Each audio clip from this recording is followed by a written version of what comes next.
Bonjour et bienvenue dans l'émission Ils font l'actu. Nous allons découvrir aujourd'hui Eurofiber, une entreprise qui propose des solutions de fibre optique conçues pour répondre aux besoins des opérateurs télécoms. Pierre Cassier, bonjour. Bonjour. Vous êtes le CEO de l'entreprise. Est-ce que vous pouvez nous expliquer qui est Eurofiber plus en détail, s'il vous plaît? Alors, Eurofiber, c'est un opérateur européen d'infrastructures numériques dans lesquelles on va recouvrir la fibre, les data centers et les infrastructures cloud. Alors, qu'est-ce qu'un opérateur d'infrastructures numériques? Un opérateur d'infrastructure, c'est un acteur qui détient ses propres actifs, qui détient ses assets. Eurofiber donc, est propriétaire de 7500 km de fibre sur le territoire national, est propriétaire de ses data centers et est propriétaire de ses infrastructures cloud. Comment le marché de la fibre optique a-t-il évolué ces dernières années et surtout quels sont les enjeux aujourd'hui? Alors, le marché de la fibre en France est très dynamique parce que le gouvernement a lancé il y a 10 ans un plan France très haut débit. On est probablement le pays européen qui est le plus en avance sur la connectivité de son territoire. Donc ça a généré beaucoup d'opportunités. Donc quand il y a beaucoup d'opportunités, il y a beaucoup d'opérateurs qui se sont créés, des opérateurs nationaux et des opérateurs régionaux qui ont décidé d'investir et de construire des réseaux régionaux pour adresser leurs clients. Donc on se retrouvait sur un marché où il y avait des opportunités. Il y a de plus en plus d'acteurs nationaux et régionaux, donc de la concurrence, donc une baisse des prix. Donc si vous voulez, quand vous avez de la concurrence et une activité qui demande de consommer beaucoup de capitaux, parce que déployer un réseau, ça coûte de l'argent, on va nécessairement vers une consolidation du marché. Et Eurofiber joue un rôle important dans la consolidation du marché pour avoir acheté plusieurs opérateurs régionaux. Donc ça, c'est la dynamique du marché sur les 10 dernières années. Il y a une fenêtre d'opportunité qui va s'ouvrir par l'arrêt du cuivre d'Orange. Orange a commencé d'ailleurs à éteindre un certain nombre de réseaux cuivre, mais a annoncé l'arrêt du réseau cuivre avant 2030. Donc toutes les entreprises qui aujourd'hui sont connectées à des technologies de cuivre, ADSL, XDSL, SDSL, vont devoir migrer vers les réseaux cuivre et probablement en même temps migrer leur IT vers le cloud. Donc c'est encore quelques belles années d'opportunités pour nous. Voilà. Alors sur ce marché, les entreprises qui vont devoir quitter le cuivre vont avoir à faire un choix entre deux technologies qui dominent le marché. La première, c'est le FTTH, Fiber to the Home, donc c'est effectivement la fibre que vous avez à la maison, qui est un réseau mutualisé. C'est-à-dire que tous les opérateurs utilisent le même réseau pour connecter leurs clients. Alors ça a un avantage, c'est que ce n'est pas très cher. Ça a un inconvénient, c'est que tout le monde y a accès. Donc comme c'est un réseau mutualisé, il y a des points de mutualisation dans les villes. Vous avez des armoires à proximité des quartiers. Quand vous ouvrez, tout le monde y a accès, les opérateurs, les sous-traitants des sous-traitants. Donc vous arrivez à un réseau qui n'est pas très bien entretenu, avec un niveau de qualité assez faible et un taux de disponibilité assez moyen.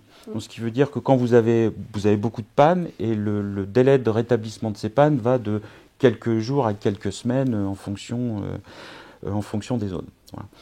Eurofiber a pris le parti de proposer aux entreprises une autre technologie qui s'appelle le FTTO ou FTTB, Fiber to the Office ou Fiber to the Business, qui est une technologie de fibre dédiée. C'est-à-dire que c'est la même fibre qui part du central optique jusqu'à l'entreprise sur un parcours qui est toujours enterré et personne n'intervient sur ces fibres-là, qui garantit une disponibilité élevée. Et ça arrive qu'il y ait des pannes, et par contre on s'engage sur des délais de rétablissement de panne de 4 heures. Donc, quand vous avez une entreprise qui n'a plus de télécom aujourd'hui, elle ne fait plus rien, elle n'a plus accès à son site, elle n'a plus accès à l'ERP, elle n'a plus accès au téléphone même, puisque le téléphone passe par aussi Internet. Voilà, donc le FTTO va éviter toutes ces problématiques de perte d'exploitation ou de non-disponibilité de la connectivité. Avec un coût un peu plus élevé du coup. Alors effectivement, la technologie FTTO est un peu plus chère puisque l'infrastructure est dédiée. On s'engage sur des délais de rétablissement plus courts. Le service est évidemment meilleur, donc vous avez le choix entre un truc pas cher qui marche des fois pas et un truc qui est plus cher qui marche quasiment tout le temps. Voilà. Qui peut faire appel à vos services justement? Qui sont vos clients? Alors on a deux catégories de clients. On a les opérateurs télécoms qui, eux, fournissent à leurs clients plus de services, de la téléphonie, de la sécurité, de la téléphonie mobile, etc. et qui viennent sourcer chez nous de la connectivité ou des mètres carrés dans nos data centers ou de la capacité de calcul dans nos infrastructures cloud. Et puis, on a une autre catégorie de clients qui sont les intégrateurs ou les distributeurs ou intégrateurs IT qui viennent chercher aussi de la connectivité ou de la capacité dans nos data centers pour servir leurs clients. Eurofiber prend une place de plus en plus importante sur ce marché. Quelles sont les clés de la réussite de l'entreprise? Alors, d'abord, nous sommes créés par l'acquisition de champions régionaux. Donc, ces entreprises, elles ont un réseau local, elles ont une réputation et elles ont des clients locaux. Donc, tout ça, c'est déjà une base sur laquelle on peut s'appuyer pour distribuer nos services. Ensuite, notre réseau est relativement neuf puisque nous sommes intervenus sur le marché français à partir de 2019. Donc nos réseaux sont modernes, ils sont redondés, sécurisés et ils sont prêts pour les besoins du futur. Aujourd'hui, la consommation, les services qui sont le plus utilisés, c'est le 100 mégabits ou le gigabit. On est en train de nous parler du 10 ou du 100 gigas. Nos réseaux sont prêts à prendre ce cap technologique. Voilà. Ensuite, on a un service client de qualité, puisqu'on a assez peu de pannes, nos ingénieurs sont plutôt disponibles et en général, la partie support à nos clients est de qualité. Tout est basé en France ? Tout est basé en France. Parlez-nous de l'avenir de l'entreprise. Comment est-ce qu'elle va continuer de se développer, vos prochains défis à relever? Alors, on a un challenge principal qui est le fait d'intégrer tout ça, puisqu'on a plusieurs opérateurs régionaux, il faut en faire un opérateur national. Donc, il faut mettre un seul réseau. Donc, il faut que tous nos réseaux soient interopérables.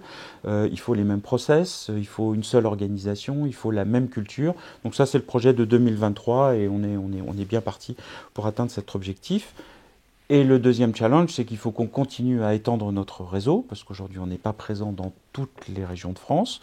On est très présent dans l'Ouest, Paris, Lyon, et voilà. Donc, on va continuer à déployer nos réseaux. Alors, soit on va déployer nos réseaux en propre, soit on va continuer notre stratégie d'intégration et de consolidation du marché. Bon courage pour la suite, alors. Merci. Merci beaucoup, Pierre Cassier. Je rappelle que vous êtes le CEO d'Eurofiber. Et merci à vous de nous avoir suivis. On se retrouve très vite avec un nouvel invité. À bientôt.